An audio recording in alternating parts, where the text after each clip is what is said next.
Nossa primeira pergunta é essa: o que é o cérebro? O que é o cérebro?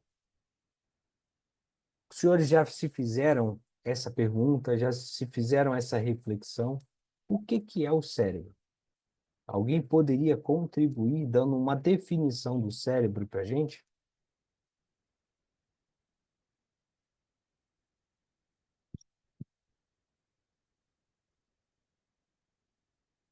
Pode ser um de cada vez, tá? Não precisa escrever muito aqui, não. Pode. Vamos lá, vamos chutar. O que é o cérebro?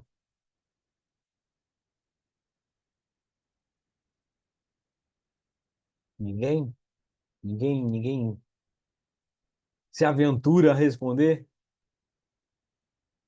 Ô, professor, Ué, o cérebro é o que coordena tudo no nosso corpo, né? é o que Tanto as coordena, ações voluntárias quanto as involuntárias. é o que coordena tudo. Exatamente. Isso. Como colocar aqui é o chefe, né? Mais o quê?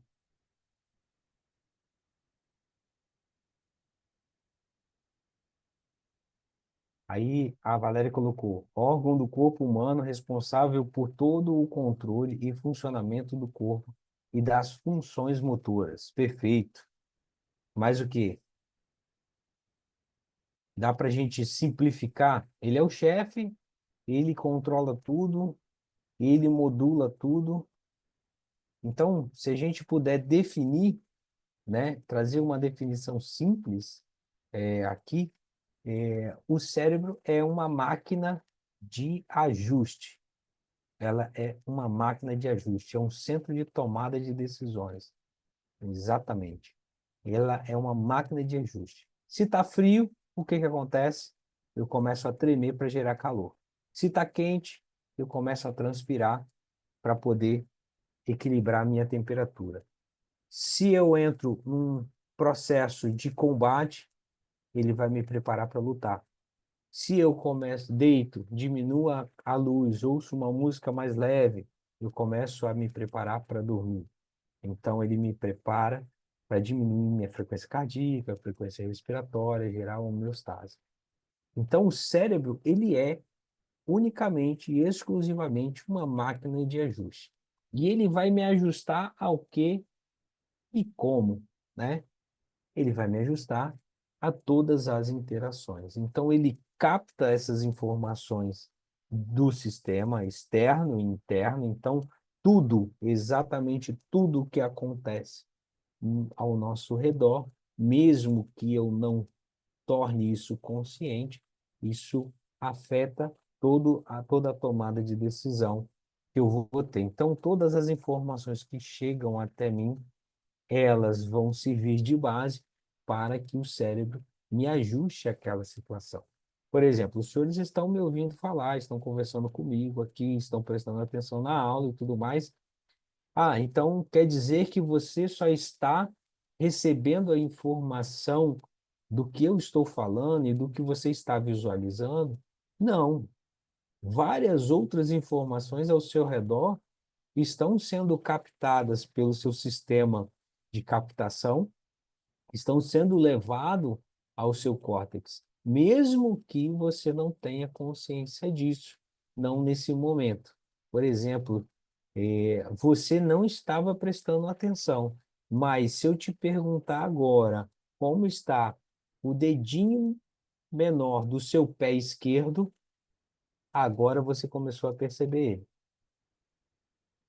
Por quê? Essa informação, ela chegava ao seu córtex, porém, ela não estava consciente, você não estava percebendo, justamente porque o seu sistema de trabalho, a sua atenção está direcionada a dar privilégios a um mecanismo de informação, no caso aqui é o auditivo, é o visual, e é prestar atenção, esse funilamento da atenção. Mas as outras informações de propriocepção, de temperatura, de iluminação do ambiente, tudo isso está sendo captado, está sendo levado para a tomada de decisão. Então, é um pacote que chega lá, mas pouca coisa faz com que a gente realmente tenha tem a nossa atenção ali de forma consciente. Indivíduos que têm aí, por exemplo, o TDAH, eles têm uma dificuldade disso, de modulação dessa atenção, por isso que ele se dispersa muito mais fácil. Mas no meio geral, no mais comum é que não tem, e aí a gente consegue fazer todo esse processo de concentração, tá? Eu vou mostrar um vídeo agora para vocês, e eu queria que vocês reparassem bem e assistissem bem esse vídeo, tá?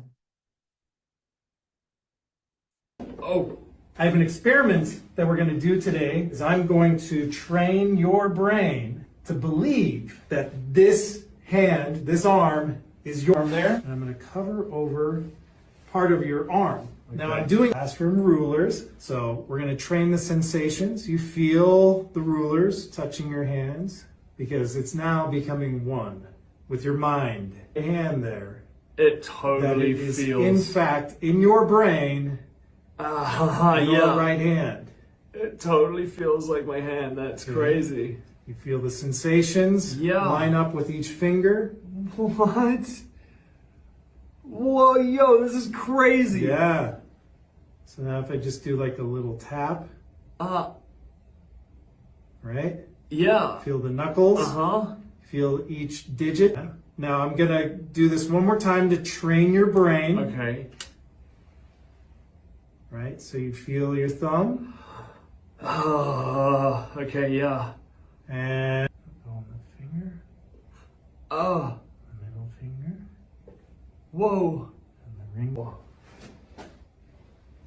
Now again, I would never on purpose hurt you, right? Okay. See if you can tell me which one it is. Middle. Now again, I did not actually.